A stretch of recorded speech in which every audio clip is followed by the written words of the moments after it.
하나님 아버지, 오늘도 우리를 초청하여 주셔서 이렇게 하나님 앞에 나와서 주님을 예배하고 주의 말씀을 들으며 주님과 교제하게 하시니 참으로 감사합니다. 하나님 아버지, 오늘 우리가 이 말씀 앞에 굴복하는 시간 되게 하여 주시고 우리가 주의 통치 안에 있음을 다시 확인하는 시간 될 수 있도록 인도하여 주옵소서. 예수님의 이름으로 기도합나이다. 아멘. 찬송가 113장 하시겠습니다. 찬송가 113장입니다. 찬송가 113장 함께 하시겠습니다. 저 아기 잠이 들었네 마리아 무릎에서 그 목자 양을 칠 때에 저 천사 노래하네. 왕 되신 주님께 다 나와 천사 따라서 어리신 예수께 다 모여 경배하세. 저 짐승들이 사는 곳 그 추한 구유 안에 주 예수 탄생하시니 참 기쁜 소식이라. 왕 되신 주님께 다 나와 천사 따라서 어리신 예수께 다 모여 경배하세. 저 황금 유양 모략을 다 주께 드리어서 만왕의 왕 된 구세주를 함께 경배하세. 왕 되신 주님께 다 나와 천사 따라서 어리신 예수께 다 모여 경배하세. 아멘. 성경 말씀 누가복음 7장 18절부터 35절까지인데요. 누가복음 7장 18절부터 23절까지 교독하겠습니다. 신약성경 101페이지 누가복음 7장 18절부터 23절까지 18절부터 23절까지 한 절씩 교독하겠습니다. 요한의 제자들이 이 모든 일을 그에게 알리니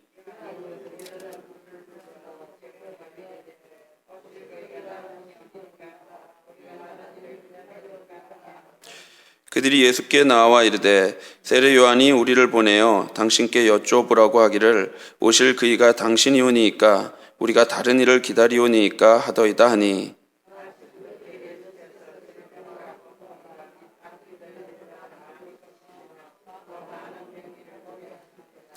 예수께서 대답하여 이르시되 너희가 가서 보고 들은 것을 요한에게 알리되 맹인이 보며 못 걷는 사람이 걸으며 나병 환자가 깨끗함을 받으며 기먹은 사람이 들으며 죽은 자가 살아나며 가난한 자에게 복음이 전파된다 하라.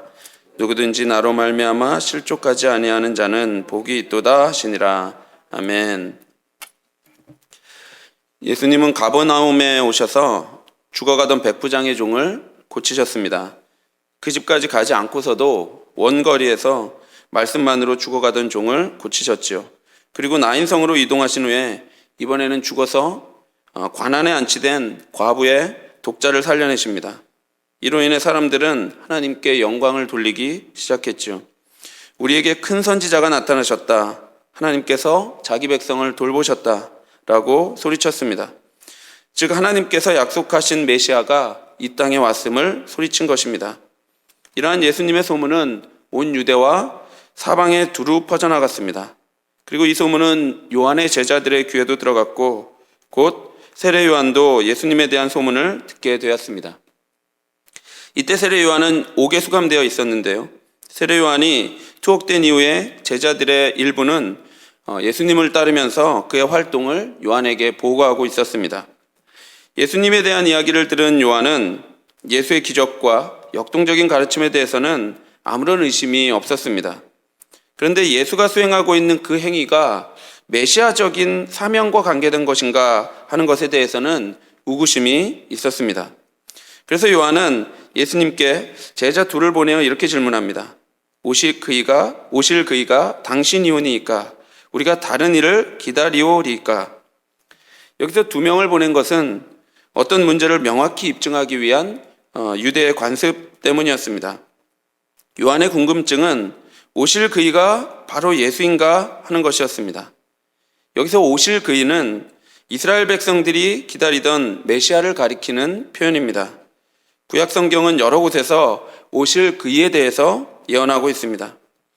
오실 그이라는 표현은 그의 오심이 불확실하거나 모호하다 하는 표현이 아닙니다.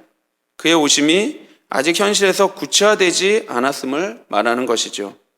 하박국 2장 3절에 보면 이 묵시는 정한 때가 있나니 그 종말이 속히 이르겠고 결코 거짓되지 아니하리라. 비록 더딜지라도 기다리라. 지체되지 않고 반드시 응하리라 라고 말합니다. 세례 요한은 더딜지라도 반드시 오실 그 일을 기다리며 소망하고 있었습니다. 이사야 40장 10절에도 보라 주 여호와께서 장차 강한 자로 임하실 것이요 친히 그의 팔로 다스리실 것이라. 보라 상급이 그에게 있고 보응이 그의 앞에 있으며 라고 말하고 있고 또 말라기 3장 1절에서도 만군의 여호와가 이르노라.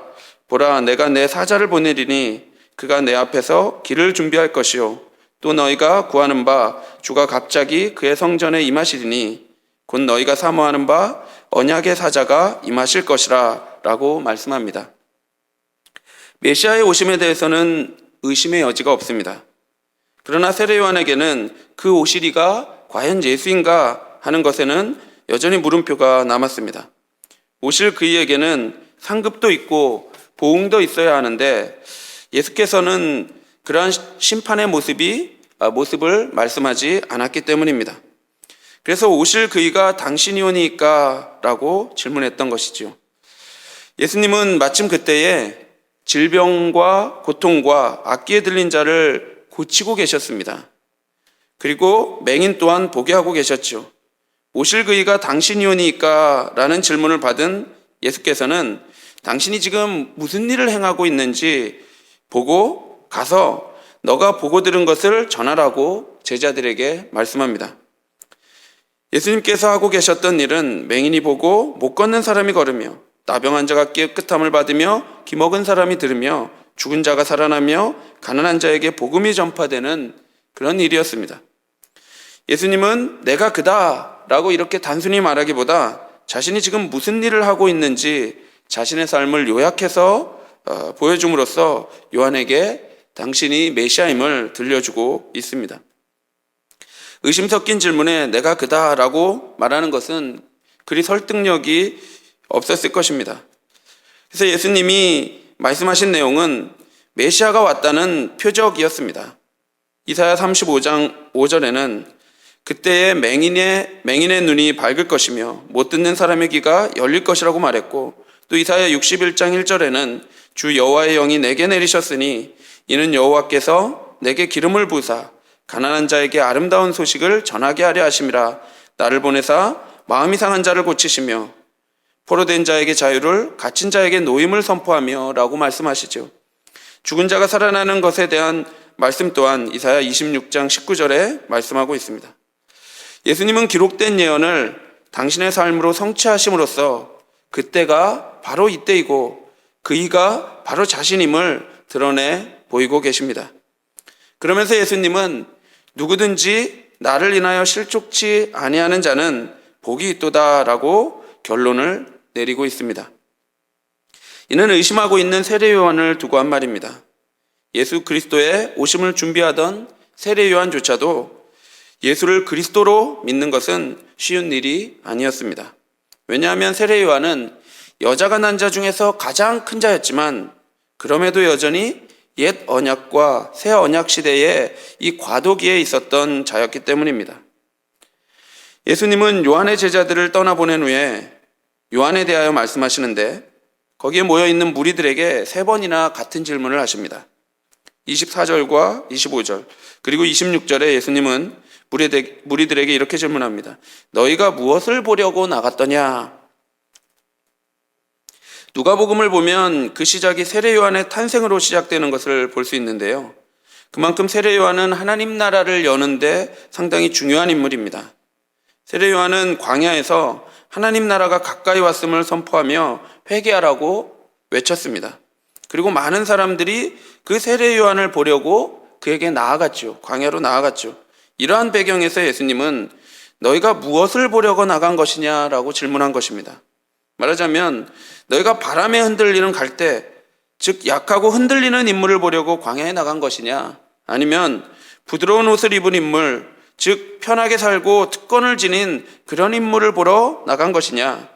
그럴 리가 없지 않느냐? 그런 자들은 왕궁에 있다고 말하죠. 너희가 광야까지 나간 것은 선지자를 보러 간 것이 아니냐라고 주님이 말씀하십니다. 그러면서 옳다, 너희는 선지자를 보러 간 것이다. 그런데 세례 요한은 선지자보다도 더 훌륭한 자다, 이렇게 말씀하죠. 예수님은 세례 요한이 율법의 옛 시대에서 복음의 새 시대를 여는 최고의 선지자임을 말해준 것입니다. 그래서 여자가 낳은 자 중에 요한보다 큰 자는 없다라고 말씀하신 것이죠. 세례 요한은 하나님 나라의 새 시대를 여는 선지자라는 점에서 가장 위대합니다. 그러나 그렇다 하더라도 그는 여전히 한쪽 발은 옛 시대에 그리고 다른 한쪽 발은 새 시대에 두는 사람입니다. 요한은 하나님 나라에 대한 약속을 품고 있던 옛 시대와 그 하나님 나라의 약속이 성취된 하나님 나라, 즉 새 시대 사이에 있는 핵심 인물입니다. 그래서 선지자보다도 훌륭한 여자가 낳은 자 중에 가장 큰 자이지만 동시에 성취된 하나님 나라 안에서 태어난 사람은 누구든지, 곧 성령으로 태어난 사람은 누구든지 요한보다 위대하다라고 말한 것이죠. 따라서 옛 시대와 새 시대의 다리 역할을 하는 세례 요한에게 나아가서 그의 말씀을 듣고 세례를 받은 모든 백성과 세리들은 올바른 선택을 한 것입니다. 그러나 요한에게 나아가서 세례받기를 거부한 바리새인들과 서기관들의 선택은 악한 선택이었죠. 예수님은 그러한 바리새인과 서기관들에게 하나님의 뜻을 저버린 것이다 라고 말씀하고 있습니다. 바리새인과 서기관들이 하나님의 뜻을 저버린 것에 대해서는 32절 이후에 예수님께서 한 비유로 잘 설명해 주고 있습니다. 너희는 춤을 추라고 피리를 불어도 춤을 추지 않고 이번에는 통곡을 하라고 곡을 하여도 울지 않는 자들이다, 이렇게 말합니다. 그러니까 세례 요한이 와서 회개하라고 슬픈 소식을 전하면 세례 요한이 포도주를 마시지 않는 것을 말하면서 귀신 들린 자라고 말하고, 또 이번에는 예수님께서 오셔서 기쁜 복음의 소식을 전하면 이번에는 너는 포도주를 먹고 죄인들과 친구하는 사람이라고 말하면서 술주정뱅이라고 말한다는 것입니다. 이들은 어떤 말을 해도 복음을 받아들이려고 하지 않습니다. 회개하라는 소식도 또 기뻐하라는 소식도 외면하죠. 앞에 본문에 이방인 백부장도 예수님을 받아들였습니다. 이방인인데도 불구하고, 그리고 백부장이라는 큰 권력을 가진 자인데도 불구하고 예수님을 받아들였죠. 그리고 그 전에 또 가난한 과부 또한 예수님을 받아들였습니다. 죽은 아들을 둔 그 과부 또한 예수님을 받아들였죠. 또한 내일 살펴볼 본문에서도 죄를 지은 여인도 예수님 앞에 입 맞추고 향유를 부음으로써 그 예수님을 영접하는 모습을 보였습니다. 이방인과 과부, 죄인 이 모두는 자신들이 하나님의 은혜를 받을 수 없는 죄인임을 인식했습니다. 아무런 자격이 없지만 다만 불쌍히 여겨달라며 고개를 숙이고 엎드리며 눈물을 흘렸죠. 그러나 바리새인과 서기관은 하나님의 놀라운 기적을 확인하고 또 권위 있는 말씀을 듣고도 반응하지 않습니다. 세례 요한에게도 나아가지 않고 예수 그리스도께도 나아가지 않습니다. 왜냐하면 자신들은 하나님께 선택된 특별한 선민이며 또한 율법을 지켜 의에 이를 수 있는 그런 백성이라고 생각하기 때문입니다. 사랑하는 성도 여러분, 하나님 나라가 이 땅에 왔습니다. 예수 그리스도로 말미암아 새로운 시대가 열렸습니다. 그런데 이 나라는 자기가 죽을 수밖에 없는 비참한 죄인임을 인정하는 사람들의 나라입니다. 그리고 그 비참함에서 해결해 주실 분은 오직 예수 그리스도밖에 없음을 인정하는 자만이 들어갈 수 있는 나라이죠. 그 나라는 겸손하고 온유한 자만이 들어갈 수 있는 나라입니다. 이렇게 우리가 예수 그리스도를 나의 주님으로 영접하는 것은 우리가 예수 그리스도 없이는 단 하루도 살아갈 수 없는 비참한 인생임을 고백하는 것이며 또한 그의 은혜의 통치 앞에 굴복하게 되어지는 그런 사건인 것입니다. 예수님의 오심을 기다리는 이 아침에 우리 모두가 우리의 구원자 되시는 예수 그리스도의 그 권위 아래 들어가 그의 통치를 받겠다고 다짐하는 시간이 되기를 바랍니다. 그래서 오늘 하루도 하나님의 영광을 위해 살아가므로 그의 오심을 준비하는 귀한 하루가 되기를 바랍니다. 기도하겠습니다. 하나님 아버지, 악한 우리에게 오셔서 주님 죄가 많은 우리에게 오셔서 예수 그리스도를 보내주심으로 말미암아 우리의 죄를 깨끗게 하여 주시니 참으로 감사합니다. 하나님 아버지, 이 기쁜 소식을 우리가 기쁜 소식으로 알게 하여 주옵시고 주님 이 기쁜 소식을 듣고 우리가 하나님을 노래하며 예수 그리스도를 찬송하는 그런 우리들이 될 수 있도록 인도하여 주옵소서. 또한 오늘 하루도 그 예수 그리스도 안에 들어가서 그 통치 안에 들어가서 오직 당신의 말씀 안에서 살아갈 수 있는 우리들이 될 수 있도록 인도하여 주옵소서. 예수 그리스도의 이름으로 기도하옵나이다. 아멘. 하늘에 계신 우리 아버지여, 이름이 거룩임을 받으시오며 나라가 임하옵시며 뜻이 하늘에서 이루어진 것 같이 땅에서도 이루어지이다. 오늘날 우리에게 일용할 양식을 주옵시고 우리가 우리에게 죄 지은 자를 사하여 준 것 같이 우리 죄를 사하여 주옵시고 우리를 시험에 들게 하지 마옵시고 다만 악에서 구하옵소서. 내게 나라와 권세와 영광이 아버지께 영원히 있사옵나이다. 아멘. 말씀을 생각하면서 기도하시고 또 병중에 있는 성도들을 위해 기도해 주시고 또 새 성전을 위해서, 새 예배당을 위해서 또 성탄절을 위해서 기도해 주십시오. 개인적으로 기도하시고 돌아가시기 바랍니다.